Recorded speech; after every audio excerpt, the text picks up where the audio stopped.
وبه نستعين على أمور الدنيا والدين والصلاة والسلام على أشرف الأنبياء وإمام المرسلين نبينا محمد وعلى آله وصحابته والتابعين ومن تبعهم بإحسان إلى يوم الدين يا أيها الذين آمنوا اتقوا الله حق تقاته ولا تموتن إلا وأنتم مسلمون يا أيها الناس اتقوا ربكم الذي خلقكم من نفس واحدة وخلق منها زوجها وبث منهما رجالا كثيرا ونساء واتقوا الله الذي تساءلون به والأرحام إن الله كان عليكم رقيبا يا أيها الذين آمنوا اتقوا الله وقولوا قولا سديدا يصلح لكم أعمالكم ويغفر لكم ذنوبكم ومن يطع الله ورسوله فقد فاز فوزا عظيما أما بعد.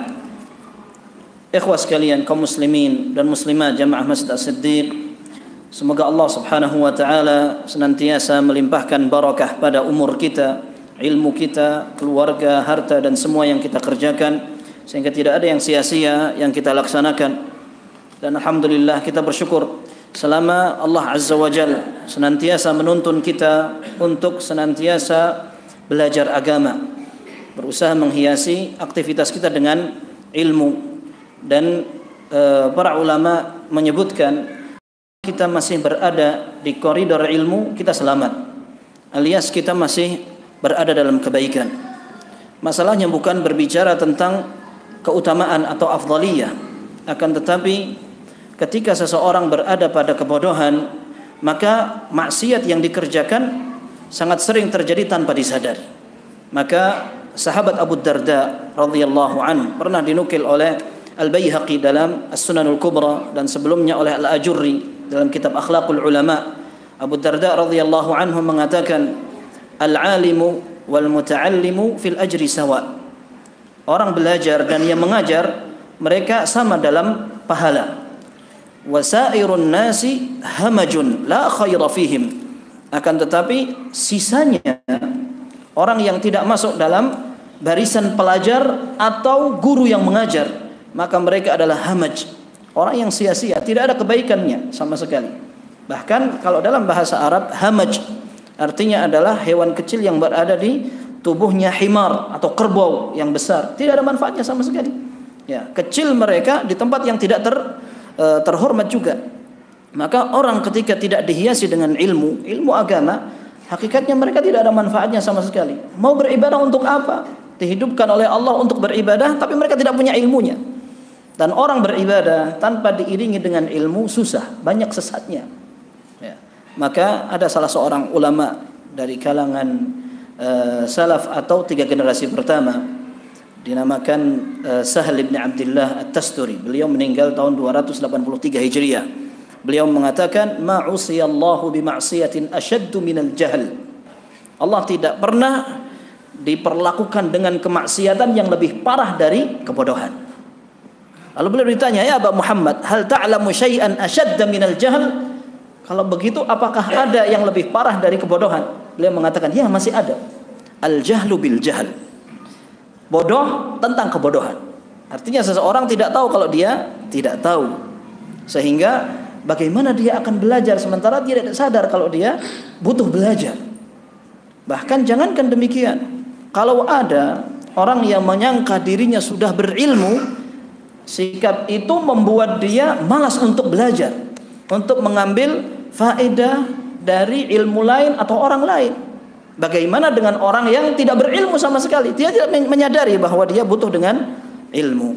Maka ikhwah sekalian, ketika seorang masih menyadari bahwa ilmu itu dia butuhkan, bahkan bagian dari hidupnya, maka kita dalam kondisi aman. Dan orang bertingkat-tingkat semangatnya, pemahamannya, apalagi kesadarannya untuk selalu hidup bersama ilmu. Maka Al-Hafidz Ibnu Hajar rahimahullah ketika beliau menyebutkan tentang man yuridillahu bihi khairan yufaqihu fiddin, akhirnya sudah pernah sampaikan ini.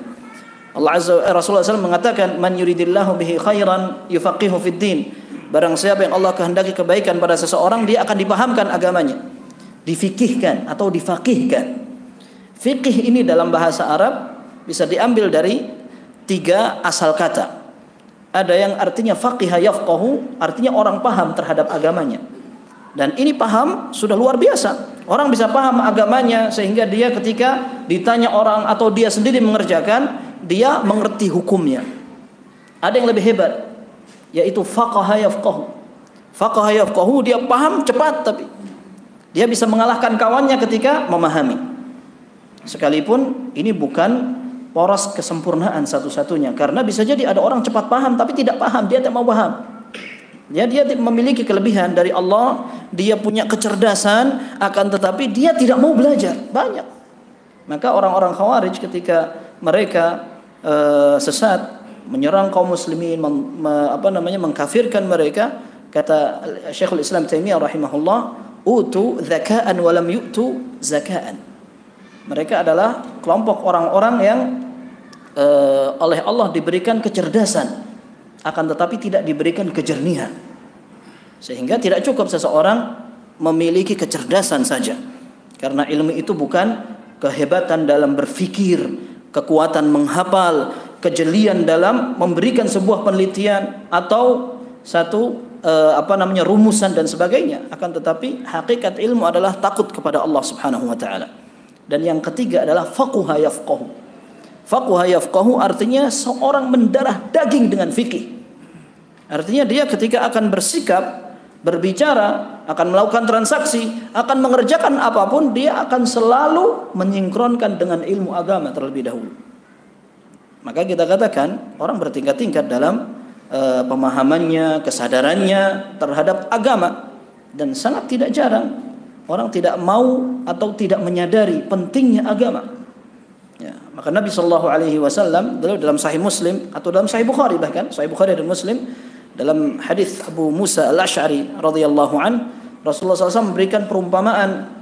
Hadisnya agak panjang, akan tetapi Rasulullah SAW memberikan perumpamaan orang yang menyikapi ajakan Nabi Shallallahu Alaihi Wasallam, petunjuknya, ajarannya seperti hujan. Hujan menyirami tanah. Tanah ini macam-macam. Ada yang naqiyah, yang subur, amsakatil ma, dia bisa menyerap air. Fatumbitul kala'a wal ushbal katsir, kemudian dia menumbuhkan berbagai tumbuhan yang bermanfaat. Wa kana minha ajadib, ada sebagian yang tidak bisa menyerap tanah tapi dia bisa menampung. Tanahnya padas tapi bentuk cekung, jadi dia bisa menampung. Nah, fa nafa'allahu bihan nas, maka Allah jadikan tanah itu sekalipun tidak menyerap tanah tapi dia bermanfaat. Fasyariban nas wasaqaw wazara'u, orang-orang bisa memanfaatkan air yang ditampung itu untuk minum, menyirami dan manfaat lainnya. Wa asabat minha ta'ifatan ukhra innama hiya qi'an la tumsiku ma'an wala tumbitu kala'a. Adapun masing-masing atau tanah ketiga, yaitu tanah yang tidak bisa menampung dan tidak bisa memberikan manfaat, tidak subur dan tidak bisa menampung. Kata Nabi sallallahu alaihi wasallam, "Fadzalika mathalu man faqaha fi dinillah wa nafa'ahu ma ba'athani Allah bihi fa'alima wa 'allam." Itu permisalan orang yang bisa memanfaatkan hidayah yang aku bawa dari Allah, sehingga dia paham, kemudian dia amalkan dan dia ajarkan kepada orang. Dan ini disebutkan permisalan tanah pertama seperti orang yang bisa paham lalu diamalkan, lalu diajarkan kepada orang. Yang kedua adalah orang yang mungkin dia tidak terlalu paham, tapi orang bisa memanfaatkan ilmunya karena dia punya hafalan, lalu dia sampaikan apa adanya ilmu itu. Dan ini ada hadis lain yang menunjukkan ada orang yang bisa menghafalkan sebuah dalil lalu disampaikan kepada orang, ternyata orang yang mendengar dari dia lebih paham, tapi dia punya jasa karena dia menyampaikan dalil itu apa adanya, tidak ditambah, tidak dikurangi. Jasa, dia berjasa. Kata Nabi sallallahu alaihi wasallam, farubba muballighin ila man huwa afqahu min, betapa banyak aw'a min sami', afwan.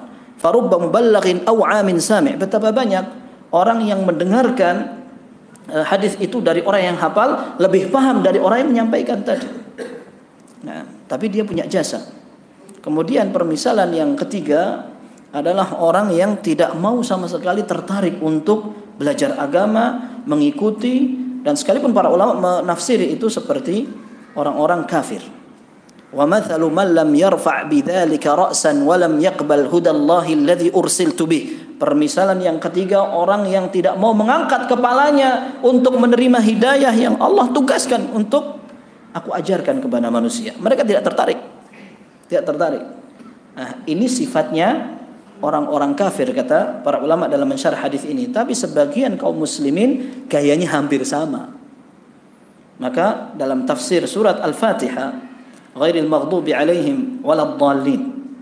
Al-maghdubi alaihim yang dimurkai adalah orang-orang Yahudi. Ad-dallin orang-orang Nasrani. Ya. Tapi kata Syekh Muhammad bin Nasir As-Sa'di, beliau katakan orang Yahudi dan yang semisal mereka. Ad-dallin orang Nasrani dan yang semisal dengan mereka. Sehingga bisa jadi ada yang mencontoh mereka tanpa disadari. Maka berbahaya sekali orang kalau terjangkit penyakit al-jahl, kebodohan. Maka kita berharap semoga Allah Azza wa Jalla senantiasa membimbing kita sehingga kita senantiasa hidup dengan ilmu. Jadi ibadah kita semakin bermakna dan kita setidaknya berdoa pun lebih berbobot karena usaha yang kita kerjakan lebih bermakna. Ikhwas sekalian, pembahasan kita berkaitan tentang tarbiyatul aulad, tentang memperhatikan anak, dan ini menjadi tanggung jawab kita bersama. Saya mungkin di antara orang yang lebih muda di antara antum, sehingga sebenarnya saya tidak terlalu banyak pengalaman dalam menyampaikan teori, dan antum lebih banyak makan asam, garam, apalagi yang dimakan. Artinya apa yang kita pelajari ini untuk modal kita bersama, karena memang anak adalah karunia, tetapi anak adalah ujian. Ada tulisan bagus dari Syekh Abdul Razak. Beliau memberikan sebuah ceramah, lalu beberapa ikhwah menyarankan untuk dibukukan karena bagus sekali. Nasihat beliau ini beliau sampaikan dalam 8 poin. Beliau kasih judul Rakaiz fi Tarbiyatil Abna. Ya, beberapa poin yang perlu diperhatikan ketika orang ingin menyampaikan atau mendidik anak mereka. Beliau awali dengan muqaddimah bahwa anak itu karunia dari Allah, akan tetapi akan dipertanyakan. Maka beliau sampaikan beberapa dalil yang berkaitan dengan amanah. Beliau sebutkan orang beriman itu orang yang amanah. Walladzina hum li amanatihim wa ahdihim ra'un. Orang-orang yang menunaikan amanah mereka, memperhatikan. Dan ini diperintahkan dalam syariat, ya ayyuhalladzina amanu la takhunullaha war rasul wa takhunu amanatikum. Wahai orang-orang beriman, jangan kalian khianati Allah dan Rasulnya serta semua amanah yang dibebankan kepada kalian. Anak termasuk. Dan itu merupakan karunia, karena tidak semua orang ternyata dapat karunia anak. Allah katakan, lillahi mulkus samawati wal ard. Allah memiliki langit dan bumi. Yakhluqu ma yasha. Allah menciptakan semua yang Ia kehendaki. Yahabu liman yasha'u inatha wa yahabu liman yasha'u adh-dhukur aw yuzawwijuhum dhukranan wa inatha wa yaj'alu man yasha'u aqima. Allah memberikan, menganugerahkan kepada sebagian orang anak laki-laki, sebagian dikasih anak perempuan, sebagian dikasih laki dan perempuan, sebagian dijadikan aqima, tidak punya anak. Nah, ini karunia. Tetapi Allah Subhanahu wa taala katakan, ya ayyuhalladzina amanu inna min azwajikum wa auladikum aduwwan lakum. Nah, wahai orang beriman, sungguhnya sebagian anak dan istri adalah ujian untuk kalian, musuh bahkan. Bukan berarti musuh dari tabiat mereka, tidak, akan tapi mereka ujian. Pada saat seseorang tidak menunaikan hak dan kewajibannya sebagai kepala keluarga, sebagai penanggung jawab, pendidik dan sebagainya, akan ditanya oleh Allah Azza wa Jalla, kullukum ra'in wa kullukum mas'ulun an ra'iyatih. Masing-masing kalian pemimpin dan akan ditanya tentang tanggung jawabnya. Warrajulu ra'in ala ahli baitihi wa huwa mas'ulun an ra'iyatih. Seorang kepala rumah tangga, ini laki-laki, dia akan ditanya tentang tanggung jawabnya. Maka amanah ini berat. Amanah ini berat dan menjadi wasiat agar kita selamat bersama. Di akhirat itu tidak ada tempat di rawa-rawa atau di tengah-tengah. Kalau tidak surga, neraka. Allah Azza wa Jalla mengatakan, "Faman zuhziha 'anil nar wa udkhilal jannata faqad faz." Yang diselamatkan dari neraka dan dimasukkan ke dalam surga, itu yang menang. Yang masuk neraka celaka, nggak ada yang draw, itu nggak ada, di tengah-tengah begitu nggak ada.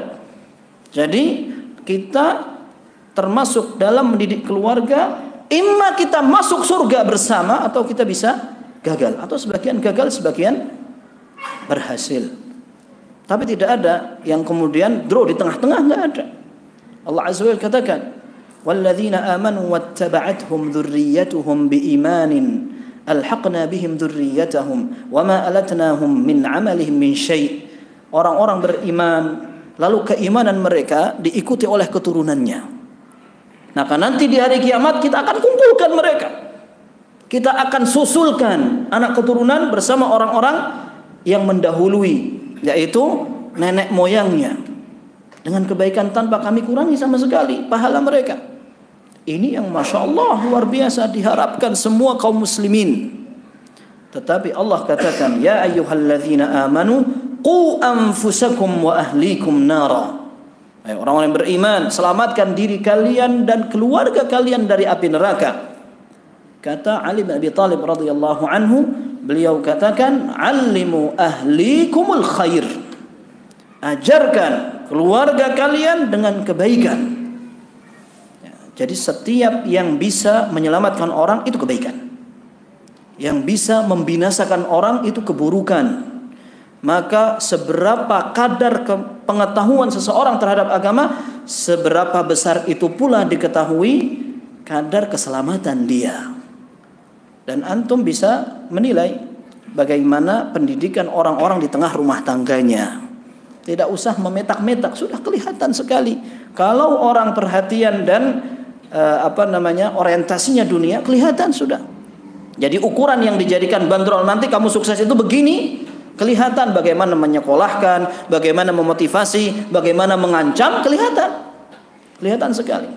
Dan kita akan pelajari bagaimana tarbiyah atau perhatian kepada anak keturunan itu diperhatikan sampai oleh kaum anbiya, para nabi yang anaknya juga nabi. Mereka ternyata tetap perhatian dalam urusan memperhatikan, mengarahkan, dan kekhawatiran itu ada kepada anak-anak. Ini para nabi seperti itu. Apalagi orang yang awam seperti kita. Apalagi kita tinggal di tengah komunitas yang kita katakan kalau memang jahil, jelas sekali. Anda pernah sampaikan di beberapa pengajian, Syekh Abdul Salam Barjas, beliau katakan kita ini hidup dalam dua kondisi. Zuhurul jahl, banyaknya kebodohan. Yang kedua, fusyuwul afkaril munharifah, banyaknya pemikiran melenceng. Sehingga kehati-hatian kita termasuk dalam memperhatikan pendidikan anak sangat luar biasa. Semakin berat kita. Sebagian orang, nggak apa-apa, yang penting anak saya sudah bisa jadi orang. Dulu jadi apa? Tapi begitu. Bagaimana perhatian orang akan mencerminkan pengetahuan dia terhadap agama. Maka permasalahannya bukan sekedar kebiasaan, kebudayaan, selera, pilihan, tidak. Tapi keselamatan dan kecelakaan. Dan ini akan ditanya hari kiamat. Ibnu Qayyim rahimahullah dalam kitab Tuhfatul Mawdud, beliau nukil dari seorang ulama. Beliau katakan, qala ba'du ahli ilm. Sebagian ulama mengatakan, inna Allah azza wa jalla yas'alu yaumal qiyamati al-walada an walidihi atau al-walida an waladihi qabla an yas'ala al-walida atau al-walada an walidihi. Sungguhnya Allah Subhanahu wa taala pada hari kiamat akan bertanya kepada orang tua tentang bagaimana anaknya terlebih dahulu. Sebelum anak akan ditanya bagaimana orang tuanya. Fa innahu kama anna lil ab ala ibnihi haqqun fakadzalika lil ibni ala abihi haqq. Sebagaimana orang tua memiliki hak yang harus ditunaikan oleh anak, maka anak pun memiliki hak harus ditunaikan oleh orang tua. Di bagian akhir Ibnu Qayyim mengatakan bahwa kebanyakan kerusakan anak ditimbulkan oleh orang tua ketika mereka tidak memperhatikan pendidikan anak. Ada sebagian yang penting apa butuhnya anak dikasih seperti donatur saja. Tidak diperhatikan. Yang penting makannya bagaimana kehidupannya, tapi tidak terlalu perhatian dengan agamanya. Salatnya dia diperhatikan, baca Al-Qur'annya, doanya, bagaimana berakhlak, bagaimana berpakaian dan sebagainya. Maka Abdullah bin Umar radhiyallahu anhuma, beliau ketika ditanya oleh seseorang, beliau katakan, "Addib ibnaka fa innahu mas'ulun fa innaka mas'ulun an waladika ma 'allamtahu wa ma addabtahu. Wa innahu mas'ulun an birrihi laka wa tawa'iyatihi lak." Didiklah anakmu karena kamu akan ditanya tentang anakmu, bagaimana kamu mengajarkan kepada mereka. Dan mereka memang akan ditanya nanti bagaimana mereka berbakti dan taat kepada kamu. Tapi sebelumnya kamu duluan ditanya. Apakah kamu sudah tunaikan tanggung jawabmu kepada anak-anak?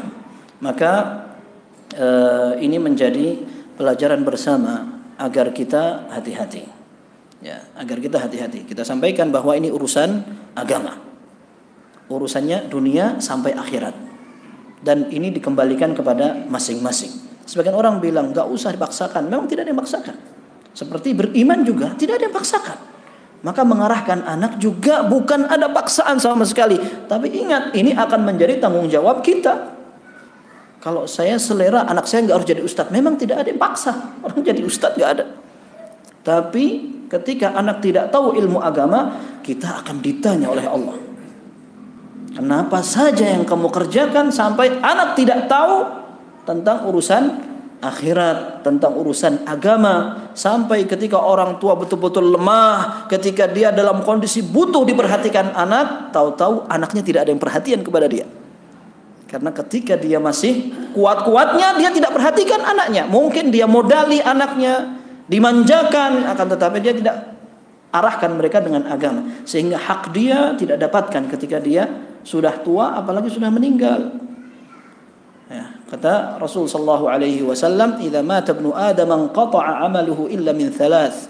Orang ketika mati sudah tidak bisa beramal lagi kecuali 3 hal. Di antaranya awwaladun salihun yad'u lahu. Dan anak soleh yang mendoakan.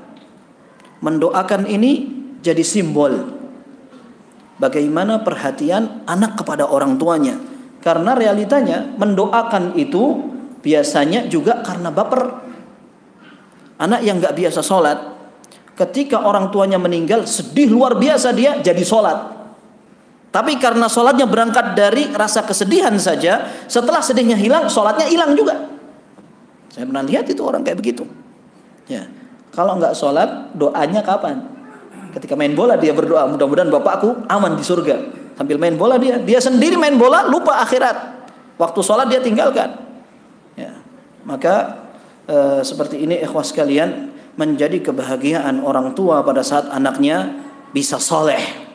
Al Hasan Al Basri rahimahullah ketika beliau menafsiri atau mengomentari firman Allah, Rabbana hab lana min azwajina wa dhurriyyatina qurrata a'yun, beliau katakan Al-Hasan Basri, la wallah la syai'un aqarra ala 'ainil mu'min min an yara walada aw walada waladin aw akha aw hamiman muti'an lillah. Demi Allah, tidak ada yang bisa membuat orang tua bahagia daripada dia melihat anak, cucu, saudara, kawan dekat yang taat kepada Allah.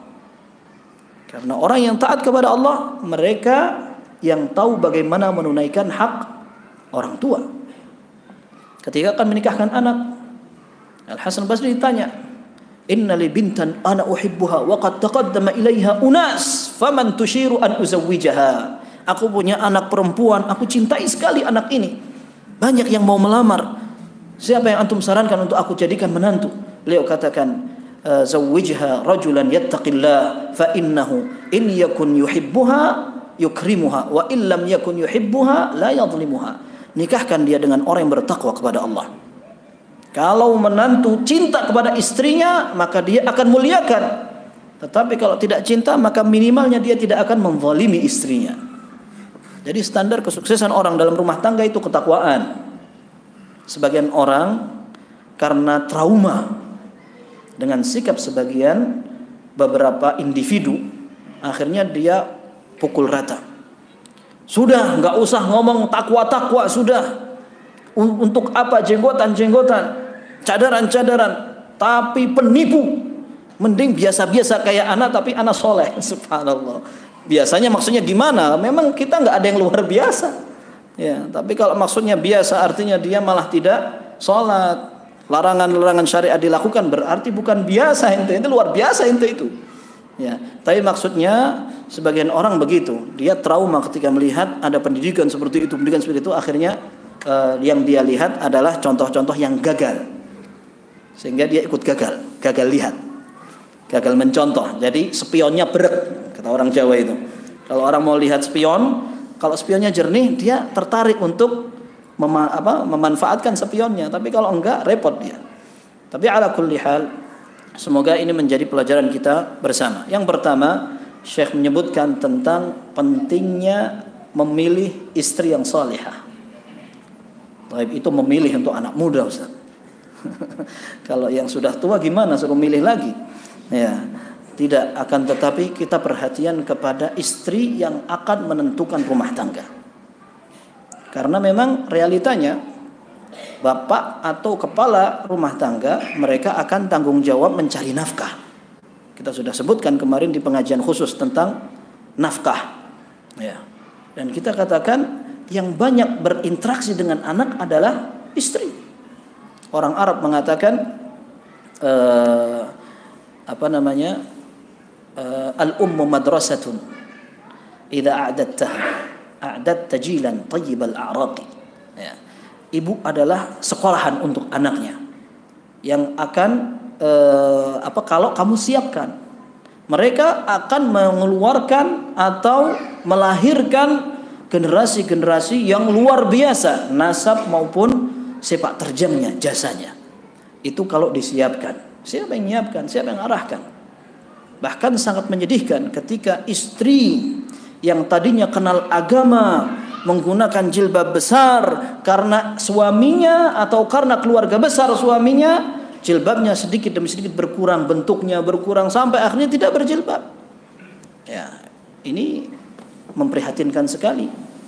Ya, maka suami akan banyak berpengaruh pada keluarganya. Kalau Nabi SAW mengatakan tunkahul mar'atu li arba', limaliha, wali hasabiha, wali jamaliha, wali diniha, fadhfar bidzatid din taribat yadak. Biasanya perempuan itu, ini dalam Sahih Bukhari dan Muslim, biasanya perempuan dinikahi karena 4 hal. Karena kekayaannya, karena nasabnya yang tinggi, karena kecantikannya, dan karena agamanya. Maka kata Nabi SAW, perhatikan agamanya. Sebagian orang bilang, tidak apa-apa sudah, nanti aku yang didik. Ya, pokoknya dapat yang mana sudah, yang penting aku yang arahkan nanti. Ya alhamdulillah, kalau bisa mengarahkan, alhamdulillah. Tapi kalau tidak, memang ada beberapa kasus suami bisa kegeret istri, sehingga tanpa dia sadari, jadi keidealismenya hilang karena mengikuti keluarga. Bahkan dalam beberapa catatan para ulama, ada seorang ahli hadis menjadi tokoh khawarij gara-gara nikah sama perempuan khawarij. Istrinya cantik, suaminya qadarullah nggak terlalu ganteng, bahkan buruk. Sampai istrinya bilang, aku beribadah kepada Allah dengan kesabaran dapat kamu. Kata suaminya, ini gara-gara suaminya ngomong, aku betul-betul beribadah kepada Allah dengan syukur karena dapat kamu. Istrinya ngomong, aku beribadah kepada Allah dengan kesabaran dapat kamu. Ya. Dan perempuan ini sudah dikenal khawarijnya. Ini suami pengen mengarahkan istrinya, tapi subhanallah ternyata suaminya yang kegeret. Jadilah mereka tokoh khawarij dua-duanya. Ya. Maka ini harus diperhatikan. Ibu pendidik, dia yang akan banyak berperan di tengah rumah tangga, harus diberikan porsi. Maka di antara pesan dari Ali bin Abi Thalib radhiyallahu anhu, ajarkan kepada keluargamu kebaikan. Maka mereka punya hak untuk kita kasih kesempatan ngaji, Kita kasih fasilitas untuk belajar, kasih buku, rekaman dan sebagainya agar mereka mudah untuk belajar juga. Dan ini menjadi tanggung jawab kita. Bukan hanya dapurnya lengkap, pembantu, mobil, rumah semuanya. Itu nggak apa-apa kalau lengkap, alhamdulillah. Tapi jangan lupa agamanya. Nah, jangan lupa agamanya. Baik, ini yang pertama. Yang kedua adalah doa. Dan ini merupakan sesuatu yang masyhur. Tidak mungkin kita bisa melaksanakan aktivitas apapun tanpa doa. Khusus dalam masalah mendidik anak. Kita ngerti bagaimana susahnya mengarahkan mereka. Bisa jadi anak yang sudah kita sayang-sayang, kita proteksi dengan sekuat apapun, keluar dapat kawan, balik-balik rusak. Balik-balik sudah ngomong kotor, tidak mau nurut ketika disuruh. Apalagi kalau sampai dia rusak, punya tontonan, punya mainan, punya apa segala macam. Apalagi kita bingung nih, di lingkungan yang sudah kecampur baur. Sampai orang tua kebingungan, mana mau saya pilih untuk sekolah anak saya. Apalagi kalau anaknya perempuan. Tambah macam-macam, semakin kesini semakin bingung kita. Ya, kalau yang pakai cadar saja kadang-kadang kata-katanya masih harus diperbaiki. Bagaimana yang tidak pakai cadar, sampai badannya tidak dicadari, ya, bukan mukanya saja, badannya semakin tidak pakai pakaian sama sekali. Kira-kira kayak gini mau ngaji, ya, ngaji pakai pakaian yang kayak di film itu, ya, subhanallah, luar biasa. Sekolah kayak gitu, bagaimana kita akan mengarahkan anak-anak. Dan doa ini pun dipanjatkan seperti yang saya sampaikan tadi oleh para nabi. Nabi Zakaria dapat anak belakangan. Beliau tapi berdoa agar kalau ada keturunan yang baik. Hunalika da'a Zakaria rabbah qala rabbi habli min ladunka dzurriyyatan thayyibah. Ya Rabb, anugerahkan kepada kami keturunan yang baik. Nabi Ibrahim berdoa beliau. Beliau katakan Rabbi ja'alni muqimas salati wa min dzurriyyati rabbana wa taqabbal du'a. Ya Allah, jadikan aku dan keturunanku menjadi orang-orang yang menegakkan salat. Para nabi ini anaknya juga sebagian nabi keturunannya. Tapi untuk salat beliau ingat, mudah-mudahan saya dan anak keturunanku menjadi orang-orang yang perhatian sama salat. Dan antum tahu, seringkali anak disuruh untuk salat berat luar biasa. Padahal kalau disuruh yang lain gampang. Maka Allah katakan wa'mur ahlaka bis-shalah wastabir 'alaiha. Perintahkan keluargamu untuk salat dan sabarlah. Sabar di situ menggunakan kata-kata wastabir, bukan wasbir, tapi wastabir. Dalam bahasa Arab, semakin kata-kata itu tambah huruf, maka penekanannya semakin keras. Dari kata-kata sabar menjadi istabar. Itu menjadi penekanan yang kuat sekali. Karena memang realitanya memerintahkan sholat lebih berat dari merintah yang lain. Ya, ini sholat. Kemudian termasuk doa Nabi Ibrahim. Beliau katakan wajnubni wa baniya an na'budal asnam. Ya Allah, hindarkan aku dan keturunanku dari penyembahan berhala. Ya, jadi Nabi Ibrahim takut kalau nanti ada yang syirik dari anak keturunannya. Di saat kita santai saja, masa anak saya murtad? Gak mungkin. Itu bayangkan, subhat, fitnah dan juga godaan dalam agama itu sedikit-sedikit. Dimulai dari orang mulai tidak berpakaian dengan baik, kemudian mendapatkan kawan-kawan yang jelek, kemudian sholat ditinggalkan, kemudian setelah itu punya pemikiran-pemikiran yang aneh-aneh. Sampai satu saat kita harus kaget luar biasa, salah satu dari anggota keluarga murtad. Na'udzubillah. Kalau bukan murtad, cuman tidak sholat. Ini bukan cuman tidak sholat itu, tapi masih ringan dari murtad. Ketika kita perintahkan anak yang sudah besar tidak mau sholat dan susah diatur, maka orang tua banyak mengatakan terlanjur sudah besar. Ketika masih kecil, alasannya mereka masih kecil, kasihan, belum waktunya. Tapi kapan berarti mau disuruhnya? Kecil masih kecil, besar terlanjur besar. Lalu bagaimana dengan ketika anak sudah besar kemudian murtad? Orang tua akan semakin mengatakan, sudah ikut suaminya. Anak perempuan mau nggak mau ikut suaminya, daripada diceraikan sama suaminya, mending dia murtad. A'udzubillah. Dalam syariat tidak boleh seorang muslimah nikah dengan orang non muslim, nggak boleh. Tapi kalau muslim, dia masih boleh menikah dengan ahlul kitab. Syariatnya begitu. Sekalipun dia berat. Jangankan nikah sama non muslim, sama orang muslimah tapi dia tidak terlalu tahu tentang agama. Berat itu. Bagaimana dengan seorang laki-laki muslim menikah dengan seorang ahlul kitab, wanita ahlul kitab. Tapi seorang muslimah tidak boleh nikah sama orang non muslim, tidak boleh. Nah, ini akan menjadi tanggung jawab juga orang tuanya. Ya. Oh, dia sudah gede, ikut suaminya, masa aku mau suruh-suruh dia untuk sholat? Karena memang realitanya dia melihat anaknya tidak sholat. Bahkan tadi seperti saya sebutkan, dulunya berjilbab, tahu-tahu tidak berjilbab. Ikut suaminya misalkan. Apakah kita nyangka kita bebas saja karena dia sudah besar, kita tidak akan ditanya oleh Allah? Ya. Maka para nabi mereka sampai mendoakan seperti itu. Mereka doa, mudah-mudahan anakku tidak syirik, mudah-mudahan anak-anakku masih tetap bisa menjaga salatnya. Dan ini menjadi doa pula ibadur rahman, hamba-hamba Allah yang saleh seperti kita sebutkan tadi. Rabbana hab lana min azwajina wa dhurriyyatina qurrata a'yun. Ya Allah, jadikan anak keturunanku, istri-istriku menjadi pelipur lara, pandangan dan penyejuk pandangan kita. Dan penyejuk pandangan itu menjadi orang-orang yang saleh. Tafsiran ayat ini menunjukkan kesolehan semuanya. Enggak ada yang kaya, jadi pejabat, sukses dunia, enggak ada itu. Semuanya kesolehan. Dan itu yang akan membahagiakan. Orang sukses soleh, wah luar biasa. Yang repot kan nggak soleh, nggak sukses. Ya. Ini kasihannya dua kali. Ya. Tapi yang penting kita cari akhiratnya. Kita cari akhiratnya dan kita pantas berdoa kepada Allah Subhanahu wa taala. Dan ada pelajaran penting yang digarisbawahi oleh Syekh di antara tarbiyah atau pendidikan kepada anak. Seseorang juga jangan sampai mendoakan keburukan karena ketergesa-gesaan. Orang tua kadang lagi ngamuk, akhirnya dia ngumpat, anak anjing. Na'udzubillah. Anak katakan seperti ini karena ada orang kayak tahu bahasa Arab. Kalau bahasa Arab, ya benar kalb, itu sering sekali kita dengar. Anaknya anjing, lo anjingnya siapa ya?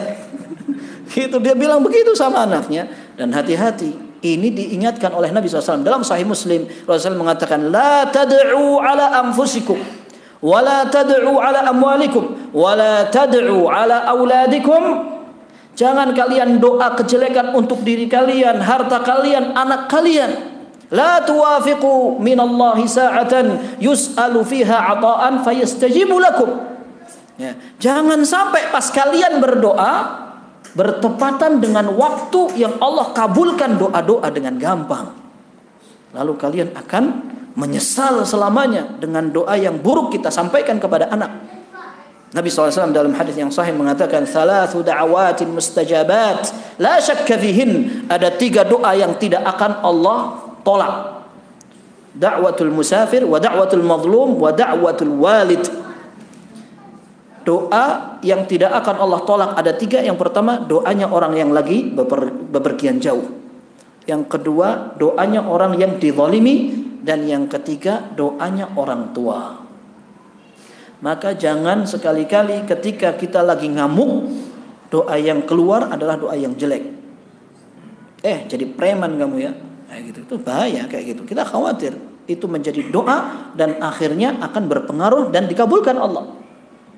Maka dalam firman Allah Subhanahu wa taala di surat Al-Isra, wa yad'ul insanu bisyarri du'aahu bil khair wa kana al insanu ajula. Orang-orang itu bisa berdoa tentang keburukan sebagaimana mereka berdoa tentang kebaikan. Kalau mereka doa yang baik, mereka cepat-cepat. Tapi kadang ketika mereka berdoa keburukan juga cepat-cepat. Karena memang tabiatnya orang, dia suka tergesa-gesa. Kata Qatadah rahimahullah, seorang tabi'in menafsirkan ayat ini, maksudnya adalah ketika seseorang yad'u ala malihi fayal'anu malahu wa waladahu. Ketika seseorang berdoa keburukan untuk hartanya, dia laknat anaknya, dia laknat hartanya. Nah, walau istajaballahu lahu la ahlakahu. Seandainya Allah kabulkan doa dia, maka Allah akan celakakan dia. Maka ini juga harus diperhatikan. Apalagi kalau orang-orang yang punya kebiasaan latah. Jangan sampai latahnya menjadi doa yang jelek. Ya. Ini penting sekali dalam pembahasan doa untuk anak-anak. Ini poin kedua. Poin ketiga adalah memberikan nama yang baik. Memberikan nama yang baik. Ada orang Arab mengatakan likulli rajulin min ismihi nasib. Orang itu biasanya punya jatah atau dampak dari namanya. Kalau namanya baik,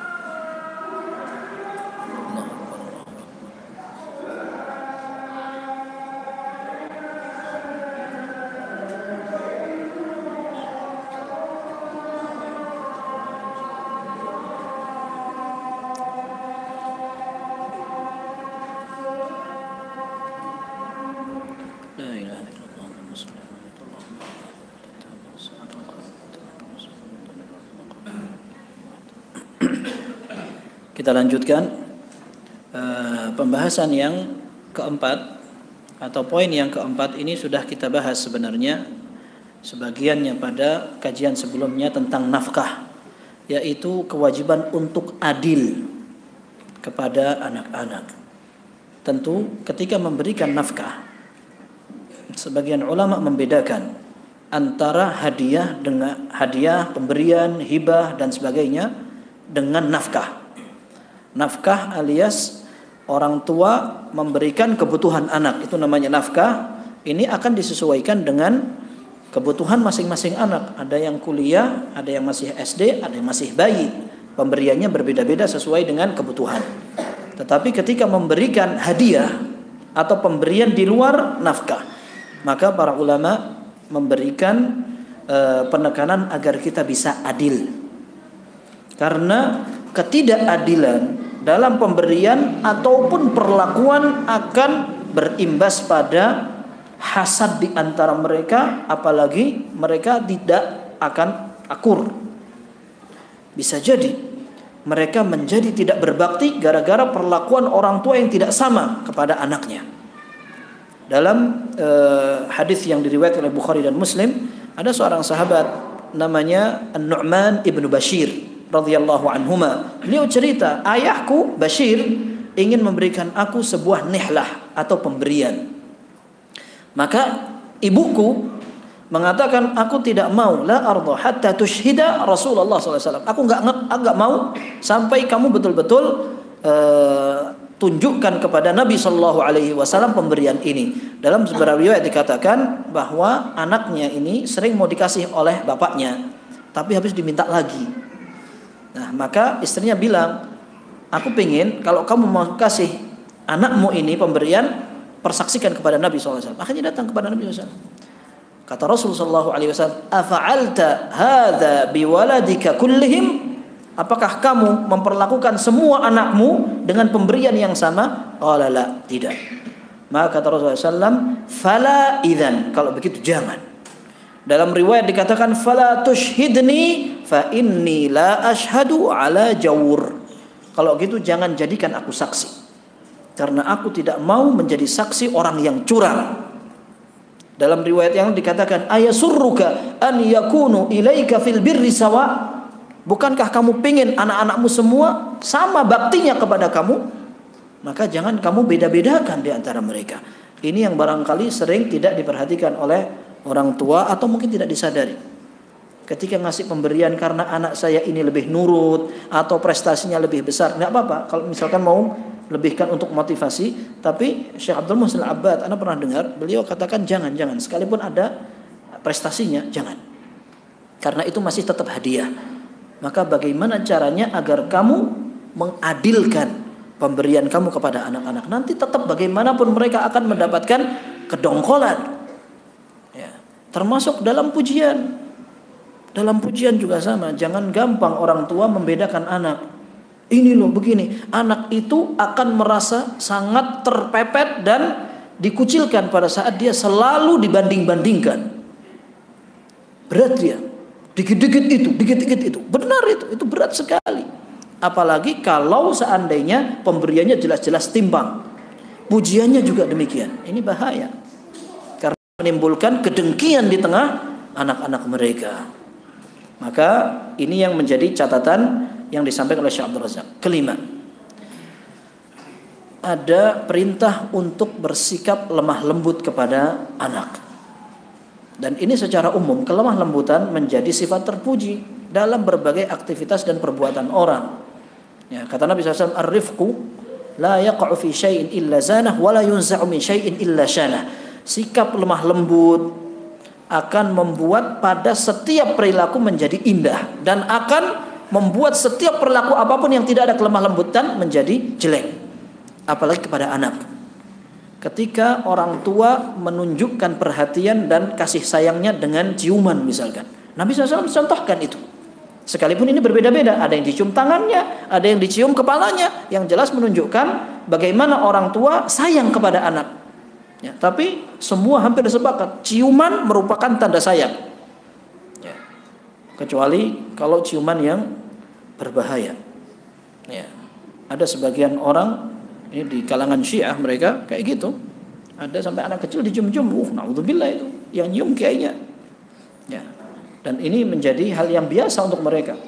Yang dicium badan mananya, naudzubillah. Tapi yang jelas ini di luar kewajaran. Tapi yang kita bicarakan bagaimana orang tua mencium anak kecil sebagai tanda sayang. Rasulullah SAW pernah satu saat ini diceritakan oleh Abu Hurairah radhiyallahu anhu dalam Sahih Bukhari dan Muslim, Rasulullah SAW mencium cucunya Ali bin Al Hasan bin Ali. Maka di situ ada seorang sahabat namanya Al-Aqra' ibn Habis. Dia seorang Arab Badui. Arab Badui itu tinggal jauh dari pemukiman orang sehingga wataknya itu keras. Ketika dia melihat Nabi SAW mencium cucunya, dia kaget. Dia kemudian cerita, "Inna li 'ashratan minal walad ma uqabbiluhum." Aku punya anak 10, enggak ada yang aku cium, katanya. Fanadhara ilaihi Rasulullah SAW faqala man la yarham la yurham. Kata Nabi SAW, maka dilihat oleh Rasul, kemudian beliau mengatakan, yang tidak sayang tidak akan disayangi. Dalam hadis Aisyah radhiyallahu anha, orang Arab Badui mengatakan, "Tuqabbiluna as-sibyan?" Kalian cium anak-anak kecil kalian? Wa ma nuqabbiluhu, kami tidak, enggak biasa kami kayak gitu. Kata Nabi SAW, "Awa amliku laka an naza'allahu min qalbika rahmah." Aku mau apa kalau seandainya Allah cabut rasa kasih sayang dari hatimu? Gitu. Maka Rasulullah SAW pernah kadang-kadang mencium anak kecil dan diikuti oleh para sahabatnya. Abu Bakar radhiyallahu anhu dalam beberapa biografi disebutkan beliau satu saat mencium Al Hasan bin Ali lalu mengatakan, "Wah, kamu ini lebih cocok atau lebih mirip dari mbahmu daripada dengan bapakmu." Maka Ali bin Abi Thalib tersenyum. Ya, Hasan bin Ali dikatakan kamu lebih mirip dengan Rasul SAW. Artinya bagaimana orang tua perhatian kepada anak ini penting sekali dan akan ngefek. Ya, anak kecil dikasih permen senengnya luar biasa. Di Masjid Nabawi itu ada beberapa orang sukanya bawa permen. Orang tua sukanya bawa permen. Di Masjid Nabawi kebayang bawa permen gimana kalau mau sedekah duit gitu. Sedekahnya permen. Tapi Masya Allah setiap ketemu anak kecil langsung keluar permen. Masya Allah luar biasa. Ini yang seperti ini kayaknya nggak ada apa-apanya, tapi untuk anak kecil terkesan dia, oh mbah ini ngasih saya permen. Ya, luar biasa. Baik. Kemudian berikutnya ini yang paling penting. Yang paling penting adalah an-nushu wat tawjih, membimbing dan mengarahkan anak-anak. Ini menjadi tugas secara umum dan secara khusus, secara detail demikian pula. Kemudian untuk mengarahkan anak yang harus diutamakan yang paling penting, yaitu dalam urusan agama. Kadang orang tua lebih yang penting gimana nak makannya, gimana Al-Quran di surat Luqman. Luqman Al-Hakim sampai dikasih gelar Al-Hakim, orang yang bijak, menjadi satu teladan, ikon pendidik dalam Al-Quran. Wa idh qala Luqmanu libnihi wa huwa ya'idhuhu. Ingat ketika Luqman berbicara kepada anaknya, antum bisa baca itu satu halaman di surat Luqman. bagaimana dia mendidik anaknya, mengarahkan, melarang dan memerintahkan. Berarti dalam pendidikan itu ada perintah, ada larangan seperti dalam syariat. Dan ini menunjukkan salahnya metode parenting yang mengatakan jangan berbicara tidak kepada anak. Kalau kamu tidak bisa memberi solusi, jangan bilang jangan. Salah banget itu. Salah banget. Ada ibu-ibu lihat anaknya main pisau. Nah, apa yang kira-kira akan dilakukan? Mau ngomong jangan, oh aku barusan ikut daurah, nggak boleh bilang jangan. Nah, akhirnya gimana? Saut langsung sudah. Ya, nggak boleh bilang jangan. Dalam Al-Quran dikatakan, wa idh qala Luqmanu libnihi wa huwa ya'idhuhu ya bunayya la tusyrik billah inna syirka la zulmun azim. Ketika Luqman berbicara kepada anaknya dan dia dalam kondisi menasihati, hai anakku, ya bunayya, itu adalah panggilan sayang. Ketika anaknya dipanggil dengan kata-kata tasghir. Tasghir itu dalam bahasa Arab mengecilkan panggilan. Wahai anak kecil, itu panggilan sayang. Ya ukhay, hai adikku, itu panggilan sayang dalam bahasa Arab. Di sini katakan ya bunayya la tusyrik billah, jangan kamu syirik kepada Allah. Jadi pendidikan pertama, anak kecil dilatih untuk bertauhid kepada Allah. Kata Ibnu Qayyim dalam kitab Tuhfatul Mawdud, beliau katakan biasakan anak kecil untuk mendengarkan la ilaha illallah, sehingga dia cinta kepada Allah, takut dia kepada Allah. Itu bisa. Disuruh sholat nanti Allah nggak suka loh sama kamu, ngamuk nanti kalau Allah ngamuk sama kamu bahaya kamu nggak bisa makan, kamu nggak bisa pakai pakaian bagus. Artinya anak itu diikat dengan kecintaan kepada Allah, itu bisa. Ya. Wah, bapakmu nggak punya uang, yang punya rezeki itu Allah. Luar biasa, jarang kan kita kayak gitu. Sampai ada anak kecil sering ditalkin sama ibunya, bapakmu kemana nak? Kerja. Kerja ngapain? Cari uang. Uang untuk apa? Untuk beli susu. Saya sampai gede mau beli susu terus, dia mau minum susu aja. Ya. Artinya talqin kepada anak itu dimulai dengan hal yang paling penting. Kemudian di ayat itu juga banyak macam-macam. Di antaranya adalah ingat Allah melihat.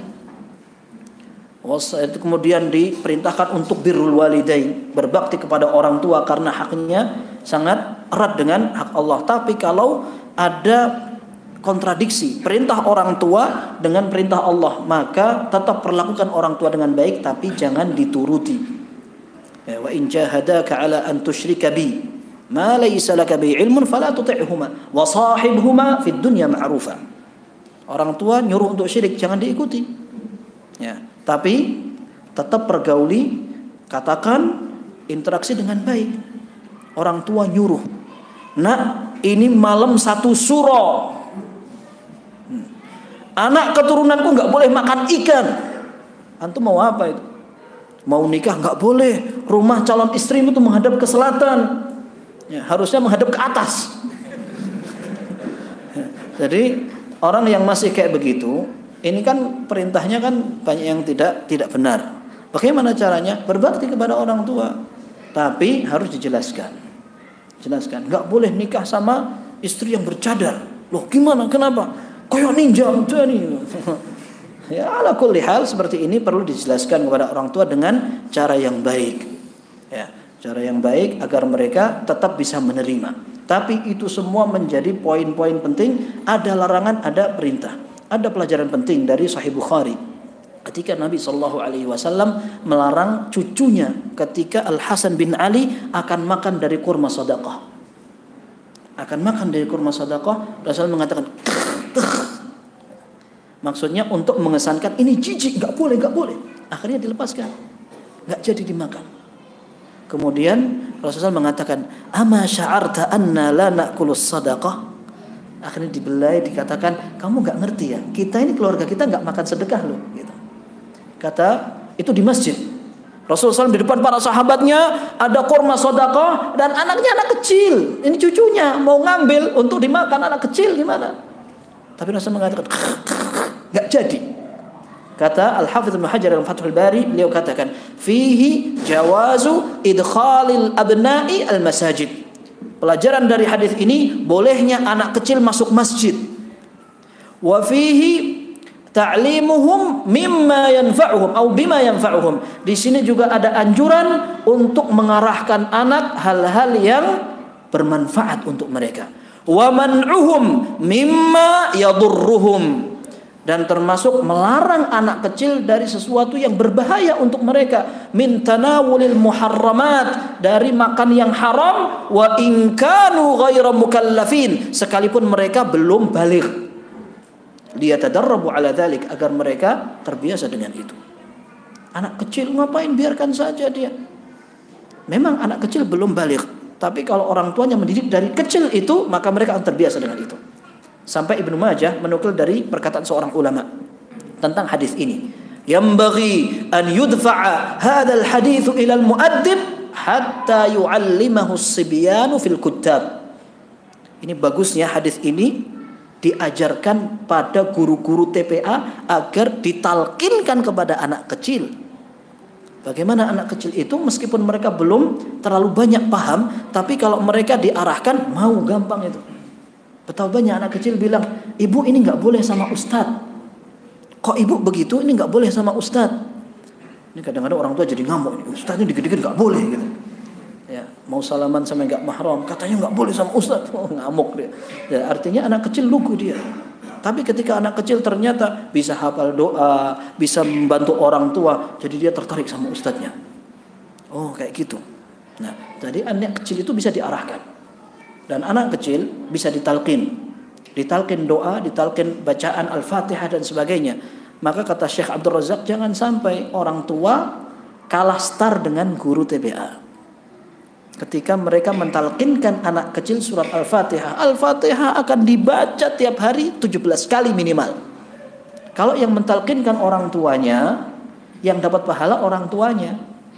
Kalau yang mentalkinkan guru TPA-nya, insya Allah orang tua juga dapat, karena dia yang bayar kan. Tapi TPA-nya gratis, Ustaz. Antum dapat apanya? Ya, maksudnya kata Syekh, jangan sekali-kali orang tua kalah star sama guru ngaji. Ya, jadi perlu yang seperti ini diperhatikan. Intinya ikhwas sekalian, perintah agama jangan dikesampingkan. Taib, yang berikutnya adalah al-jalisus salih, atau memilih pergaulan dan kawan-kawan yang baik. Orang tua susah mendidik anak, tahu-tahu hanya karena masuk kelas kemudian pulang dia berubah sekali. Bahaya kan? Maka orang tua wajar sekali ketika memilihkan anak kawan-kawan yang boleh dijadikan teman. Hati-hati nak, jangan sama itu bahaya, itu sering bolos, ini wajar kayak gitu, itu wajar sekali. Dan dalilnya sudah banyak, kita nggak perlu perinci itu. Artinya itu menjadi tanggung jawab kita ketika memilihkan anak komunitas, termasuk memberikan pesantren, sekolah dan sebagainya. Jangan kalah dengan perasaan. Memang Imam Ahmad saja ketika beliau akan masuk ke majelisnya para ulama sebelum subuh di musim dingin, ketika akan keluar sama ibunya dibilang, jangan nak, nanti biar azan subuh dulu, biar agak pagian dulu. Ini sebagai bukti kasih sayangnya orang tua. Tapi kadang-kadang kasih sayang orang tua itu menghalangi anak untuk baik. Maka kita harus pakai standar tegas. Kalau Syekh Sulaiman Ruhaili mengatakan, hikmah atau bijak tidak serta-merta lemah lembut terus. Terkadang harus tegas. Kalau harus dihukum, dihukum. Nggak ada masalah. Karena bijak itu bersifat tepat pada waktunya. Baik, ini diantaranya. Kemudian yang terakhir adalah al-qudwah al-hasanah. Bukan yang terakhir. Oh iya, terakhir. Al-qudwah al-hasanah, contoh yang baik. Contoh yang baik dari orang tua ini lebih banyak berefek dan berpengaruh pada anak daripada perintah dan larangan. Jadi ketika orang tua sholat, anak akan ikut sholat. Betapa sering kita lihat anak pengen punya baju yang dipakai orang tuanya, ya kan? Pengen bajunya kembaran. Meskipun orang tuanya yang juga pengen kembar sama anaknya, ya. Tapi anak itu sering suka bajunya sama orang tua. Kadang dia sudah dipakai baju, nggak mau dia. Ganti pengen kayak Abi. Repot tentu. Belum disetrika, belum apa. Tapi itu baju tok. Makanan kadang begitu. Maka akhlak pun demikian. Kalau orang tua ngajari bohong, anak akan gampang ikut menjadi pendusta kelas kakap. Karena orang tuanya ngajari. Bilang nak sama tamu, Abi nggak ada. Tahu itu datang mau nagih hutang. Ya. Artinya mendidik anak dari perkataan, perbuatan yang tidak nyambung langsung, ini akan banyak berpengaruh. Kalau orang tuanya tidak mau ngaji, nyuruh anaknya nak ngaji, susah, wajar itu, wajar. Nah, maka pendidikan keteladanan, sholat, ngaji, kemudian puasa dan sebagainya, ini akan lebih diperhatikan daripada perintah kita. Kemudian sebagai penutup, Syekh mengingatkan perkataan Ibnu Qayyim rahimahullah yang diungkap juga dalam Tuhfatul Maudud. Beliau katakan, faman ahmala ta'lima waladihi ma yanfa'uhu wa tarakahum suda faqad asaa ilaihi asyaddal isaah. Barang siapa yang tidak perhatian kepada anak, tidak dididik mereka dengan pendidikan bermanfaat, maka dia telah berbuat jelek kepada anaknya dengan perbuatan sejelek-jeleknya. Beliau katakan, wa aktsarul aulad innama jaa fasaduhum min qibalil aba. Dan anak-anak kecil seringkali rusak gara-gara orang tuanya. Nah, wa ihmalihim lahum, karena mereka tidak perhatikan pendidikan terhadap mereka. Maka ini adalah masalah yang sangat penting sekali. Maka Syekh Muhammad Shalih Al-Utsaimin rahimahullah, beliau mengingatkan, aku tidak mengira atau insyaallah tidak mungkin terjadi kalau ada orang bertakwa kepada Allah, selalu berdoa kepada Allah, kemudian dia belajar dan menerapkan pendidikan anak sesuai syariat, lalu dia tidak dapatkan hasil yang memuaskan. Insya Allah justru Allah akan mengarahkan anak-anak mereka. Kita pengen anak-anak dikasih hidayah oleh Allah, tapi kita harus menjadi orang yang soleh terlebih dahulu, dan kita perhatian dalam mensolehkan anak-anak kita. Wallahu a'lam bishawab. Mudah-mudahan bermanfaat, dan kurang lebihnya mohon maaf. Wassallallahu wasallam wa barak ala abdihi wa rasulih Muhammad wa alihi wa sahbihi ajmain. Masya Allah, pertanyaannya sak kertas gini. Di bulan Muharram atau Rajab, bukan bulan Muharram tapi bulan haram, ya, karena bulan Muharram sendiri, bulan Rajab sendiri, tapi bulan Muharram, bulan Dzulqa'dah, Dzulhijjah, dan bulan Rajab merupakan bulan-bulan haram. Kalau tidak salah, semua amal baik maupun yang buruk, pahala maupun dosa dilipat gandakan. Pertanyaannya, jika seorang terbiasa mengamalkan puasa Daud, bolehkah di bulan Rajab ini puasa Daudnya berhenti dan beralih memperbanyak ibadah puasa di bulan Rajab, mengingat pahalanya yang dilipat gandakan? Kita katakan betul, secara umum bulan-bulan haram adalah bulan yang lebih istimewa. Akan tetapi mengkhususkan amal tertentu, kalau tidak ada dalilnya tidak boleh. Tidak boleh, ya. Kita tahu masjid lebih istimewa dari rumah, ya kan? Tapi kalau seandainya kita di masjid, kita praktekkan sholawat yang tidak diajarkan Nabi SAW, kita pengen sholat yang tidak diajarkan Nabi SAW, atau kita pengen beribadah yang tidak diajarkan Nabi SAW, itu repot, kita butuh dalil, kan? Seperti itu. Maka saran anak, lanjutkan puasa Daudnya. Kalau mau puasa Senin Kemis ditambah dengan 3 hari di setiap bulan, silahkan. Dan tidak ada sholat khusus bulan Rajab, puasa khusus bulan Rajab, tidak ada. Al-Hafidz Ibnu Hajar rahimahullah, beliau memiliki karya khusus namanya Tabyinul Ujab kalau tidak salah, fima yata'allaq bi fadli fi syahri Rajab atau yang semisalnya. Beliau sebutkan bahwa tidak ada dalil yang sahih yang menunjukkan ibadah-ibadah khusus dalam bulan Rajab. Allahu a'lam. Jadi kalau mau punya ibadah-ibadah lain yang sudah biasa kita kerjakan, tidak masalah, dilanjutkan. Bolehkah doa-doa yang berasal dari Al-Quran dimodifikasi sesuai dengan kebutuhan? Contohnya Rabbana ghfirli, bukan Rabbana ghfirli, Rabbi ghfirli, ya, karena Rabbana itu untuk orang banyak. Kalau mau dijadikan sama, Rabbana ghfir lana, Rabbana ghfirli wali walidayya wali akhi wa dzurriyyati wal mu'minin. Boleh kalau antum doa ini tidak diyakini sunnah, tidak apa-apa. Antum doa dengan bahasa Indonesia boleh, mau zikir dengan kebiasaan dan semudah antum boleh. Antum pengen astagfirullah, naik motor astagfirullah, mau ke tempat kerja antum bilang subhanallah wala haula wala quwwata illa billah, silahkan. Tapi antum tidak yakini kalau saya masuk kerja saya harus membaca subhanallah walhamdulillah wala ilaha illallah akbar 1000 kali. Nah, kalau antum tidak yakini seperti itu, tidak apa-apa. Antum melakukan semau antum. Doa juga sama. Antum pakai bahasa Indonesia, pakai bahasa Arab, mau antum tambahi Al-Quran dari ayat ini dan ayat ini dan ini dari hadis ini, tidak apa-apa insyaallah. Tapi jangan diyakini itu sunnah. Maksudnya lafaznya sunnah. Nah, antum doa silahkan. Kemudian ini ditambah Rabbana hab lana, boleh. Dalam doa tersebut min azwajina dihilangkan karena suami sudah tidak ada. Tidak masalah. Sekalipun suami tidak ada, dipanjatkan doanya, tidak ada masalah. Tidak ada masalah. Seperti itu. Taib.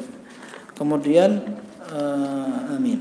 Puasa pada masa sekarang ini yang dimaksud wanita ahli kitab contohnya seperti apa ya Ustaz? Antum nggak usah bahas itu. Sudah, antum nikah sama orang Islam saja. Ya.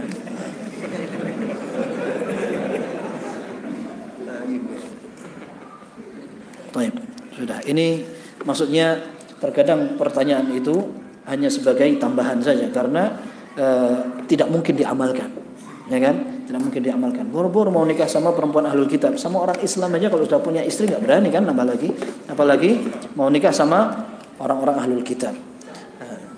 Taib, terakhir biar ganjil 3 pertanyaan.